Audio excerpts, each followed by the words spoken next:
A los 13 años Bill Gates comenzó a escribir programas y a los 15 años ya estaba haciendo cosas tremendas. Creo que inclusive le había vendido ya un programa al gobierno de Seattle, donde vivía, que controlaba el tráfico, que le daba los patrones del tráfico. Y él en su tercer año de universidad dejó la universidad para dedicarse a su negocio. Así es que él creó Microsoft y a los 31 años era el hombre más rico del mundo. Todo porque su mamá se dio cuenta de que su hijo tenía algo diferente y ella lo guió para que pudiera ser una persona en términos del mundo de éxito, ¿no? Aunque bueno, no sabemos qué tan exitoso sea a los ojos de Dios. Pero otra cosa, no solamente vemos ese impacto que tuvo Mary Gates. ¿Quién conoce tal vez o por ejemplo Abraham Lincoln? Abraham Lincoln dijo esto: todo lo que soy o lo que espero ser en la vida se lo debo a mi querida madre. Otro hombre que también fue tremendo en la historia, reconoce el trabajo y reconoce a su mamá. Y una de las grandes mentes del cristianismo, en la historia del cristianismo, que se llama San Agustín de Hipona, que era el obispo de Hipona, tenía una mamá que se llamaba Mónica. Y Mónica era una mujer de oración. Y Agustín era un hombre que vivía en el mundo, pero él reconoce y dice que por las oraciones de su madre, él llegó a los pies de la cruz. ¿Qué impacto tan tremendo pueden tener nuestras mamás? Y la Biblia nos habla de mamás maravillosas, aunque muchas de ellas pasaron situaciones muy difíciles, pero aun cuando pasaron por situaciones muy difíciles, tuvieron vidas victoriosas. Y una de esas mujeres es Ana, que no tenía hijos y anhelaba tener hijos. Y dice algo tremendo, la Biblia dice algo tremendo. Si usted lee 1 Samuel 1, los versos 5 y 6, dice algo tremendo. Yo cuando lo leí quedé impactado, porque dice que Jehová la había hecho estéril. ¿Ustedes se imaginan eso? Dios había hecho estéril a Ana. Y uno se pregunta, ¿cómo es que Dios puede hacer estéril a una persona? Pero lo maravilloso de esta historia es ver cómo Ana, a pesar de todas las adversidades, triunfa y marca una diferencia tremenda en la historia.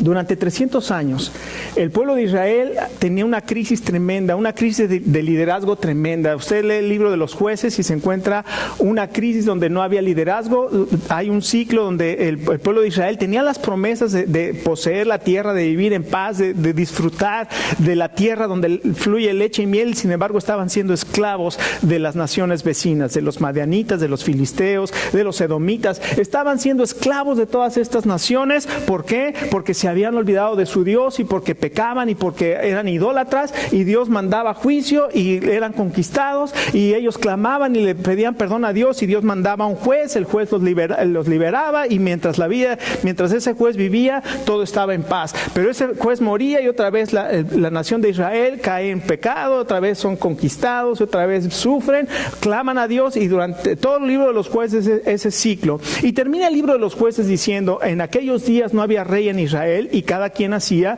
lo que bien le parecía. En medio de esa crisis tremenda aparece una familia de Elcana y Ana, y esta familia, Ana no podía tener hijos y era una mujer que un día se hinca delante de Dios y derrama su corazón haciendo una petición tremenda, una petición que no tiene nada de egoísta, sino una petición que tiene todo para la gloria de Dios, diciendo: Señor, si tú me das un hijo, yo lo voy a entregar a ti. ¿Qué les parece si nos ponemos de pie un momento? Vamos a leer los primeros 10 versos del capítulo 1 de Primera de Samuel.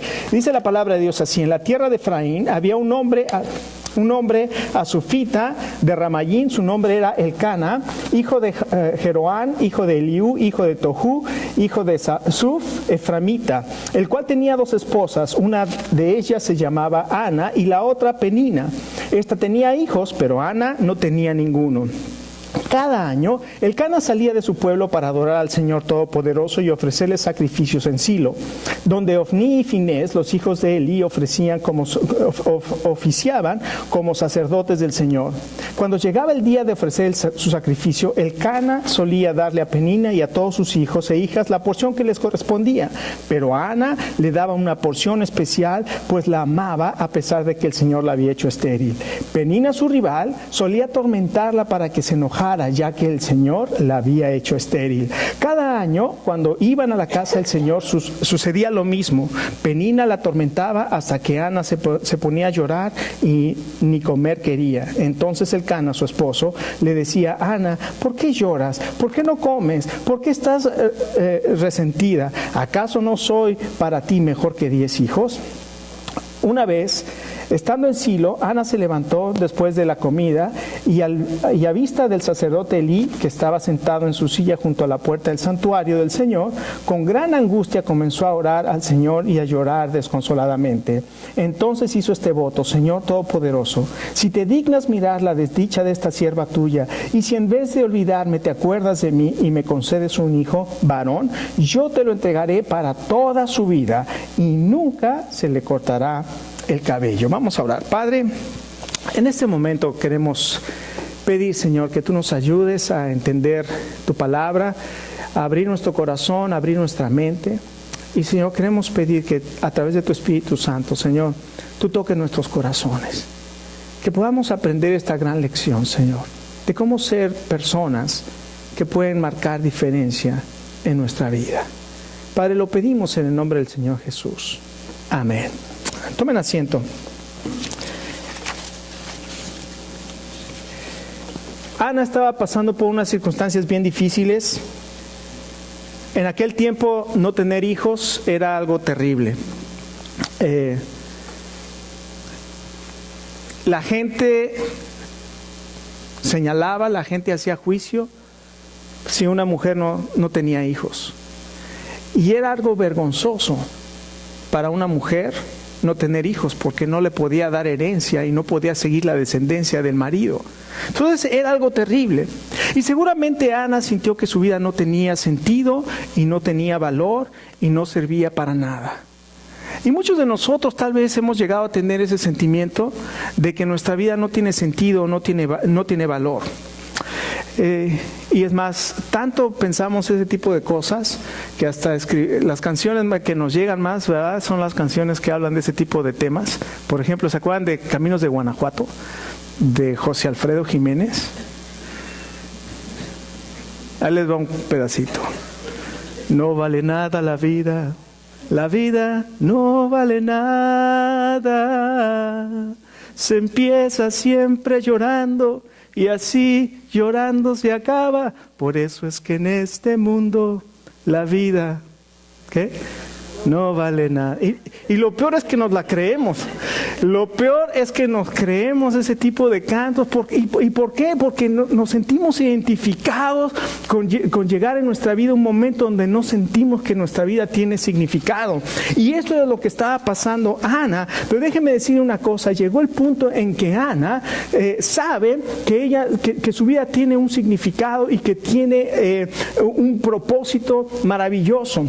Y aunque no entiende muchas cosas, esto es lo más impresionante de Ana, aunque Ana no entiende muchas cosas, Ana está confiando en Dios. Una vida que marca la diferencia, escuche, es una vida que vive por encima de los problemas. ¿Usted cree que Ana no tenía problemas? ¡Wow! Problemas tremendos que tenía. Déjeme decirle dónde tenía problemas. En primer lugar, el más obvio que nosotros vemos, ¿cuál es? La rival. Bueno, ese es uno, sí.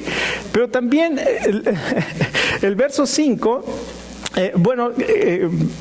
el verso 5 y verso 6, aquí los puse al revés, yo no sé qué tengo aquí en la cabeza, ¿verdad? Pero en el verso 5 y en el verso 6 nos dice que que Dios había cerrado el vientre de Ana. En el verso 2 también nos dice que Ana no tenía hijos. O sea que estaba pasando por circunstancias físicas terribles. La palabra o el nombre Ana quiere decir gracia, pero la Biblia dice aquí que Jehová había cerrado su vientre. Ahora, como dicen ahí en el norte, en México, dice, échense ese trompo a la uña. ¿Por qué Dios había cerrado el vientre de Ana? ¿Por qué? ¿Por qué si Dios es bueno? ¿Por qué hace este tipo de cosas? ¿Por qué si Dios es todopoderoso? ¿Por qué no puede hacer algo por esta mujer? Ahora, déjeme decirle que el texto nunca dice por qué. O sea que cuando alguien le pregunta ¿y por qué hace Dios? La verdad es que no sabemos, y el texto no lo dice, pero escuche, yo he escuchado personas que desde el púlpito dicen, si tú estás enfermo es porque tienes ¿qué? Pecado. Me pregunto, ¿aquí la Biblia dice que Ana estaba en pecado o que era una rebelde o que... Aquí la Biblia no dice absolutamente nada de Ana. Al contrario, todo lo que vemos después en la vida de Ana es que era una mujer de oración y sin embargo estaba estéril. No solamente Ana, ¿cuántas mujeres como Ana no podían tener hijos? Mujeres piadosas. ¿De quién se acuerda una mujer piadosa que no podía tener hijos? Por ejemplo, Sara, ¿quién más? Rebeca, Raquel, Elizabeth, todas estas mujeres no podían tener hijos. Y nunca dice la Biblia que eran mujeres pecadoras, ni mucho menos. Entonces nosotros no podemos pensar que porque una mujer está pasando por padecimientos físicos es porque está en pecado. Ahora, esto nos da una gran enseñanza. El padecimiento de cada una de estas mujeres tenía un propósito mucho más grande de lo que ellas se podían imaginar. ¿Escuchó? Los padecimientos muchas veces tienen un propósito mucho más grande de lo que nosotros podemos imaginarnos. Este padecimiento de Ana era una obra de Dios. Este padecimiento de Ana era una obra de Dios. Déjeme decirles, si usted está pasando por algún padecimiento físico, puede venir a la palabra de Dios, puede ver aquí en Ana y decir, el padecimiento que tenía Ana era una obra de Dios. Y usted puede confiar en que Dios también tiene un propósito y que Dios está haciendo una obra maravillosa en usted. Así es que aquí estaba Ana como Viviana. ¿Se acuerdan de Viviana, la telenovela hace muchos años? Aquí estaba Viviana, enamorada, ilusionada, casada, pero sin hijos. Tremendo, ¿no? Pero ¿qué sucedió? No solamente tenía problemas físicos, sino como dijeron por ahí, tenía su rival. Tenía problemas familiares. Cana quiere decir posesión de Dios, pero hay algo tremendo, escuchen. Cada que nosotros vemos aquí a Elcana era un hombre, era un líder espiritual de su hogar.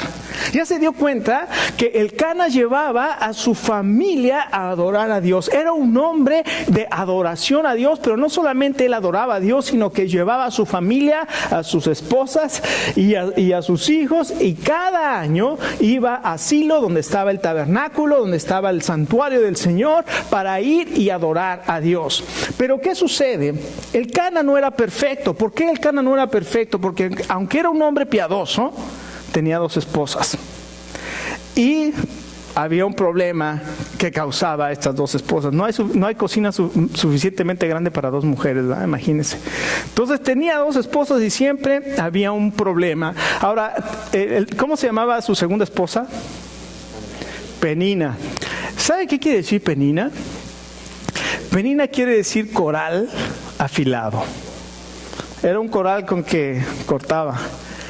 O sea que hablaba del carácter de esta mujer. El carácter de Penina era un carácter, y en todas nuestras familias siempre hay una persona que es así, ¿verdad? Que tiene el carácter de que corta, nada más te acercas a ella, inmediatamente hay rechazo, hay división, hay enojo, hay todo este tipo de cosas. ¿Ustedes se pueden identificar con Ana, de tener una persona así en su familia? Nadie levanta la mano. ¿Cómo estamos en una iglesia donde nadie levanta las manos? Ahora, si usted no tiene un familiar así, lo que pasa es que usted es el familiar, por eso no se da cuenta. Pero en todas partes hay una persona que es difícil. Ahora, y esta mujer se la pasaba injuriando a Ana. Cuando iban a adorar, dice la Biblia que el Cana amaba mucho a Ana, y entonces acá iban y ofrecían el sacrificio, y del sacrificio siempre tomaban una parte los sacerdotes y la otra parte la tomaba el que ofrecía, y después eso la comía. Entonces él le repartía a cada uno de sus hijos, y a Penina la parte que les correspondía, pero venía con Ana y le daba una parte mucho más generosa. La Reina Valera dice que le daba el doble de la porción. Pero entonces cuando ella recibía, estaba contenta por tener el doble de la porción, por saber que su esposo la amaba. ¿Quién llegaba? Penina. ¿Y de qué venía Penina? A decirle lo que pasa. ¿Sabes por qué? ¿Sabes por qué el Cana te da el doble de la porción? Porque te tiene lástima. Porque tú no tienes hijos, en cambio yo sí tengo hijos. Yo le he dado hijos. Entonces Ana se afligía muchísimo por lo que sucedía. Entonces la injuriaba Penina.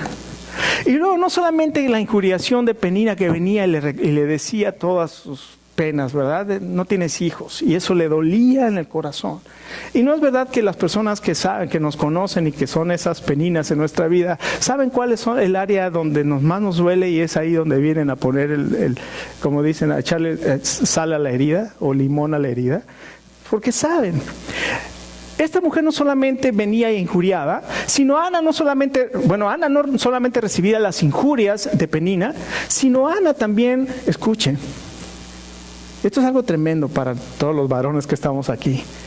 Ana recibía la insensibilidad de su esposo. ¿Por qué digo que también había insensibilidad en la parte del esposo? Porque Ana estaba llorando. ¿Alguna vez ha estado llorando? Triste, agobiada. Y llega el marido a arreglarle su problema. Y cuando la ve el Cana, viene y le dice: ¿por qué lloras? ¿Qué te pasa? ¿Por qué estás triste? Y ya me imagino a Ana ahí afligida en su corazón, diciéndole: lo que pasa es que no tengo hijos. Y el Cana podía arreglar todas las situaciones. Era un hombre bien espiritual y arreglaba los problemas. ¿Y qué fue lo que le dijo? ¿Qué problema es ese si yo soy mejor que 10 hijos? Yo soy mejor que 10. ¡Qué insensibilidad! No, fíjense, el Cana no escuchaba el corazón de su esposa. El Cana no era sensible al dolor de su esposa. Y aquí nos damos cuenta cómo los varones y las mujeres pensamos completamente diferentes, ¿verdad? Los varones piensan: no, hombre, si yo soy mejor que 10 hijos, ¿para qué quieres hijos? Y pobre Ana no sabía y estaba esperando que su esposo la pudiera comprender. Y digo, no sé mucho de esto, ojalá y supiera algo. Hay un libro que se llama Todo lo que los hombres saben de las mujeres, y lo agarré y dije, bueno, lo voy a leer. Y que lo veo así, y lo abro y estaban las páginas en blanco. Todas las páginas del libro estaban en blanco. Quiere decir que los hombres no sabemos nada de las mujeres. Ahora déjeme decirle qué sucede. Mi esposa ha padecido por muchos años ataques de ansiedad. Y durante muchos años yo pensé que tenía la solución a su problema, ¿no? Entonces yo me acercaba a ella y le decía: ¿para qué estás así? Mira, ¿cómo de que no quieres salir? Mira, ven, ponte a correr. Vamos a correr, vamos a caminar, vamos a hacer algo. Y según yo le estaba dando la solución a su problema sin escuchar lo que ella sentía. Lo único que ella me pedía era: por favor escúchame, por favor acéptame. Y yo no podía aceptar que se sintiera así. ¿Por qué? Porque yo no me sentía así. Porque yo no sabía lo que era sentirse así. Y entonces para mí era muy fácil darle la solución al problema. Mis hermanos, déjenme decirle una cosa. Vamos a ser hombres bien sabios cuando en lugar de darle solución a nuestras esposas, las escuchamos y las abrazamos. Lo único que nuestras esposas quieren es aceptación, y que nosotros las abracemos y que ellas sepan que pueden hablar con nosotros. Y aquí otra de las cosas tremendas que vemos, hay muchas mujeres que piensan, si todo estaría bien si solamente tuviera una casa. Ya, con una casa me sentiría bien y toda mi vida estaría feliz. ¿Y cuántas mujeres conocen que tienen casa y no son felices? Si yo solamente tuviera esto, ya sería feliz. Y tiene eso y no es feliz. Si yo solamente tuviera dinero, ya sería feliz. Y los hombres somos igual. Los hombres también pensamos: si yo solamente tuviera un trabajo donde me pagan mucho dinero y no hago nada, sería feliz. Claro, cualquiera de nosotros seríamos felices, donde no tenga presiones, donde no tenga que sufrir, donde me pueda levantar a lo que quiera y me puedan pagar lo que bastante, entonces sería feliz. Pero déjeme decir una cosa, Ana sabía que esa no era su felicidad. Ana no podía encontrar satisfacción solamente en un hijo, o solamente en un esposo, o solamente en una doble porción. Nuestra necesidad es Dios. La felicidad no está en nada externo. La felicidad, la paz está dentro de nosotros. Ana era una mujer que no dejó... ahora, otra de las cosas que vemos en Ana. Ana era una mujer que, aunque había padecido problemas familiares, injurias con su rival, y además la insensibilidad de su marido, escuche, Ana nunca dejó a Elcana. Ana nunca dejó a Elcana. Nunca lo trató con indiferencia, nunca le dejó de hablar porque no la entendía. Ana era una mujer que amaba al Señor y era una mujer que quería hacer la voluntad de Dios. Entonces, no solamente una mujer que marca la diferencia, es una mujer que vive por encima de los problemas. En segundo lugar, es una mujer que ora, escuche, ora aún en el silencio de Dios. La pregunta aquí es, ¿cómo es que Ana podía soportar sus circunstancias tan desalentadoras? ¿Podía soportar su condición física de esterilidad? ¿Cómo es que podía soportar la burla de sus enemigos, la insensibilidad de su marido, las acusaciones ignorantes de la gente alrededor y el dolor que todo esto le ocasionaba? ¿Cómo es que Ana podía soportar todo esto? Bueno, el secreto para que una persona, en este caso una mujer, pueda marcar la diferencia, ¿qué es? La oración. La oración. Era una mujer que se refugiaba y que constantemente estaba en oración. La oración no es repetir frases, la oración es platicar con el Señor. La oración es llevar, y como dice aquí, ella fue y derramó su corazón delante de Dios. Fue y le dijo cómo ella se sentía. ¿Usted cree que Dios no sabía cómo se sentía? Claro que sabía cómo se sentía, sin embargo, Ana fue y derramó y le dejó saber al Señor todo cómo ella se sentía. Escuche, Ana nunca fue al bar o al baile para olvidarse de sus problemas o de sus circunstancias. Nunca se metió en la computadora para buscar a alguien que le escuchara. Ana fue a Dios porque sabía que Él la escuchaba. Y durante todos estos años que iba a adorar junto con Elcana al santuario, ella oraba y oraba y oraba, aunque aparentemente Dios estaba en silencio. ¿No es verdad? ¿Cuántas veces le pediría Ana a Dios por un hijo? Y pasó un año, y pasaron 2, y pasaron 3, y parecía que... Y Dios no me da respuesta. Y vemos en el verso 10 y 11 la petición de oración de Ana. En primer lugar, lo que vemos en esta petición de oración, o en su oración, es la determinación en su petición. Ana oraba fervientemente, y Ana llegó ahí y oró fervientemente, derramando su corazón en oración delante de Dios, y tal era su aflicción que lloraba y pidió algo que cuando nosotros lo leemos tal vez pasamos por él y ni cuenta nos damos. Pero dice algo tremendo, le dice: Señor, si tú me das un hijo, no va a ser para mí.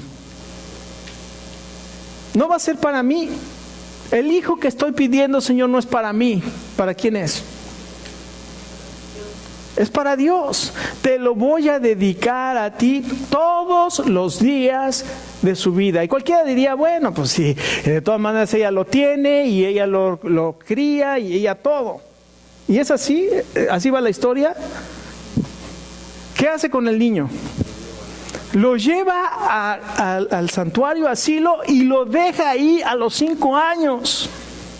¿Sabe qué es eso? Yo me recuerdo la primera vez que fui a dejar a Saraí a la universidad en Charlotte.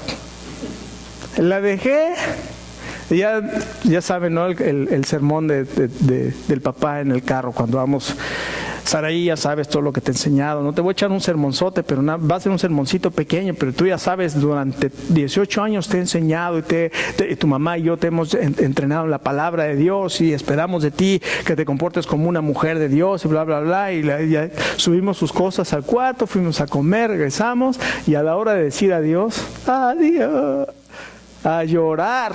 Y a llorar, y ahí venía todo el camino. Yo ni quería voltear a ver a Lina, ¿no? Porque yo era el varón y yo tengo que aguantarme, ¿no? Pero ahí venía. Pero eso no es lo peor. Lo peor es esto. Cuando Saraí venía, que era casi cada semana, y yo la iba a llevar otra vez de regreso, la dejaba otra vez en la universidad y otra vez a regresar llorando. Imagínese esta mujer que sabía que iba a dejar ahí a su hijo. Era una oración ferviente por su hijo. Yo me acuerdo de escuchar el testimonio de Miguel Casina. Miguel Casina es el autor de este canto de Quiero levantar mis manos, quiero levantar mis manos.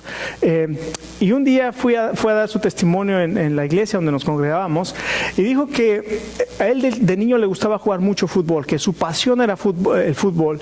Y un día estaba jugando fútbol y dice, yo ya me imaginaba yo jugando profesionalmente. Y un día viene la pelota y yo dije, no, esta pelota ahorita le voy a pegar con todas mis fuerzas y voy a meter un golazo que hasta el portero se va a ir y voy a inflar la red. Y se imaginaba un golazo impresionante.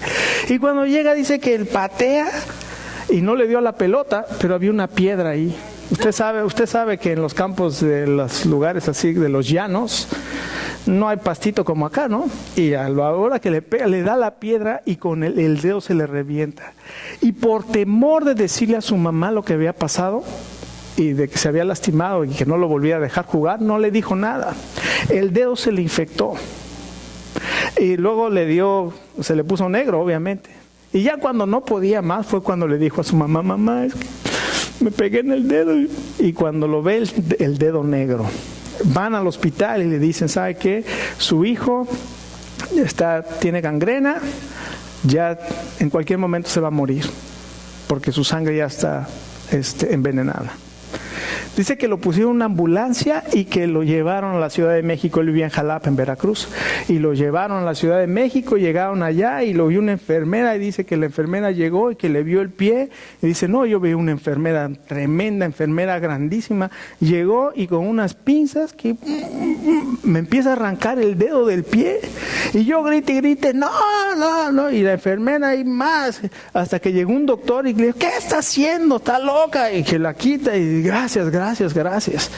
Y dice, yo estaba a punto de morir. En cualquier momento le habían dicho a mi mamá que me iba a morir. Entonces escuché la oración de mi mamá que dijo, Señor, si este hijo mío te va a servir, sánalo. Y si no, llévatelo, Señor. Y dice Miguel Casina, cuando yo oí eso dije, pues la Biblia dice que donde 2 o 3 se ponen de acuerdo, ¿no?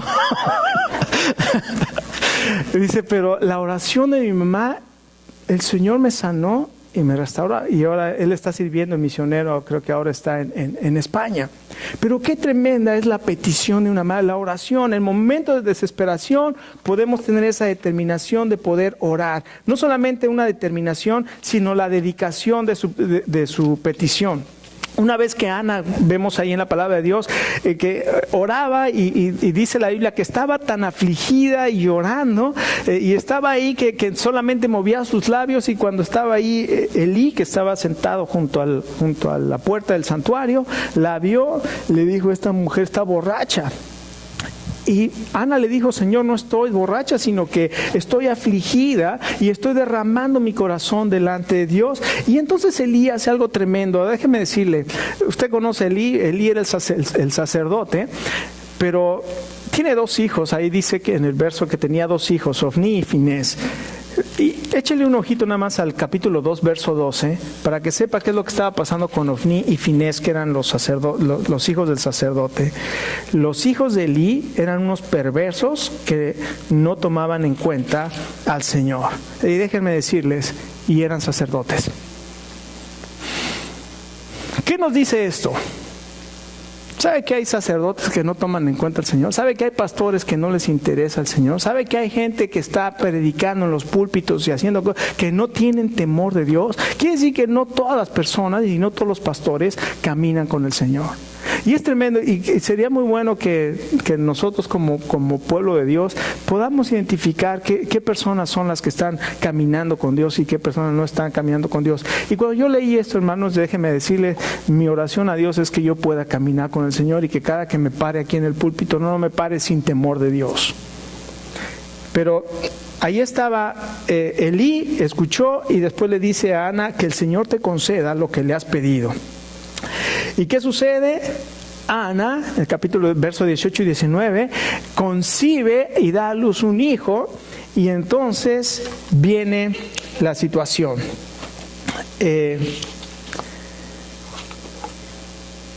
Ana finalmente, después de orar, pasa algo tremendo. Elí le dice, vete, el Señor te conceda lo que le has pedido. Y Ana dice que se levanta, come, se alegra y hasta su rostro cambió. ¡Qué tremendo! ¿Cuántos de nosotros estamos afligidos? No queremos comer, no nos gusta nada, estamos en contra de todo. Mis hermanos, tal vez lo que necesitamos es venir y traer nuestras cargas delante de Dios, traer nuestras pesadas cargas delante de Dios.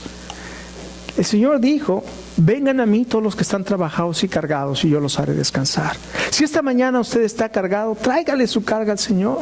No quiera seguir llevando usted la carga, viviendo la aflicción, viviendo todo el tiempo enojado, molesto y todo el tiempo triste. Puede traer su carga al Señor, déjele su carga al Señor porque Él tiene cuidado de usted.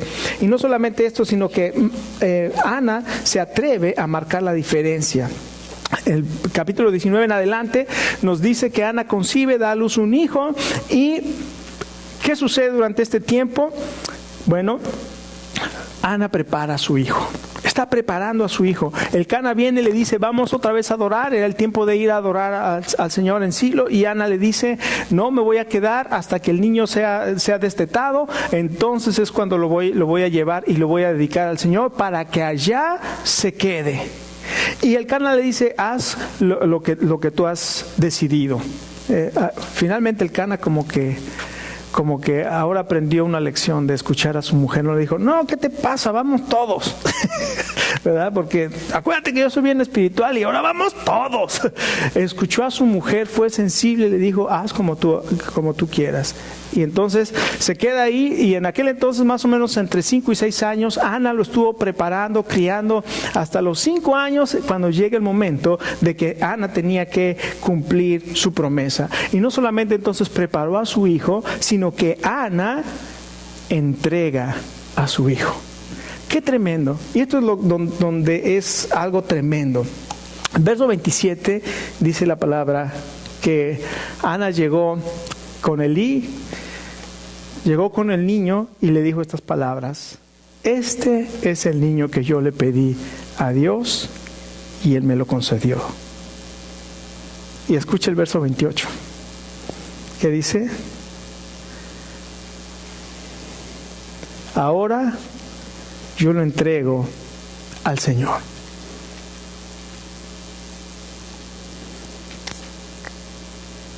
Ana fue al Señor y le entregó al Señor lo que le pertenecía a Dios. Ahora escuche esto, como papás. Dios nos da a nuestros hijos por un tiempo. Uno, no son nuestros. ¿De quién son? Del Señor. ¿Sabe para qué Dios nos da a nuestros hijos?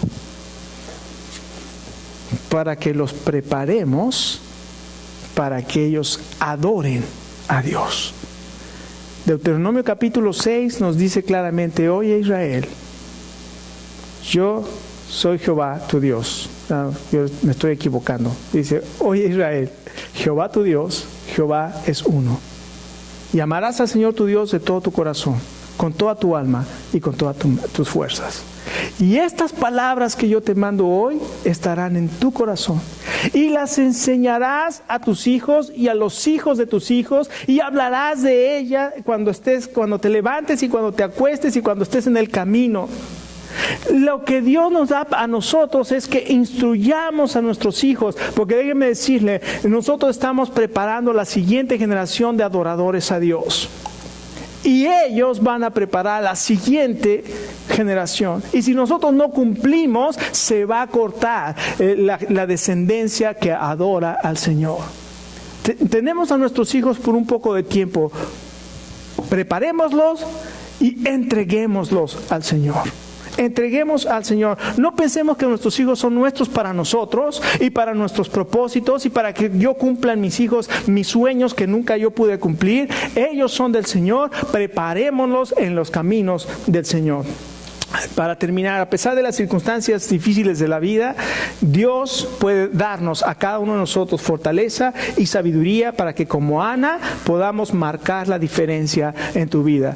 ¿Cómo está tu vida el día de hoy? Si haces un análisis de tu vida, ¿cómo está tu vida hoy en tu relación con Dios, en tu relación con tu esposo o tu esposa, en la relación con tus hijos? ¿Estás cumpliendo con el propósito de Dios o tal vez no estás cumpliendo con el propósito de Dios? Mis hermanos, este mensaje esta mañana tiene el propósito de que cada uno de nosotros podamos darnos cuenta que tenemos una vida donde podemos marcar una diferencia en nuestra vida. ¿Cómo? Bueno, tenemos que atrevernos a marcar la diferencia.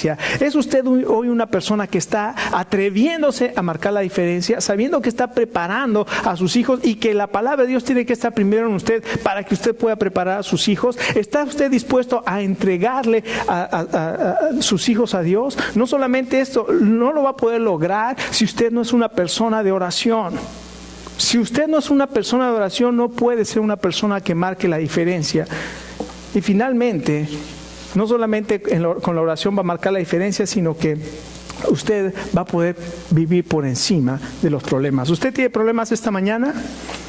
Yo creo que todos tenemos problemas, todos tenemos aflicciones en algún grado o en otro, todos estamos en aflicción, todos tenemos problemas, pero esta mañana nosotros podemos venir al Señor y entregarle al Señor nuestra vida, ser hombres y mujeres que nos atrevemos a marcar la diferencia, que vivimos una vida de oración y para que podamos vivir por encima de las circunstancias. Vamos a ponernos de pie y vamos a orar.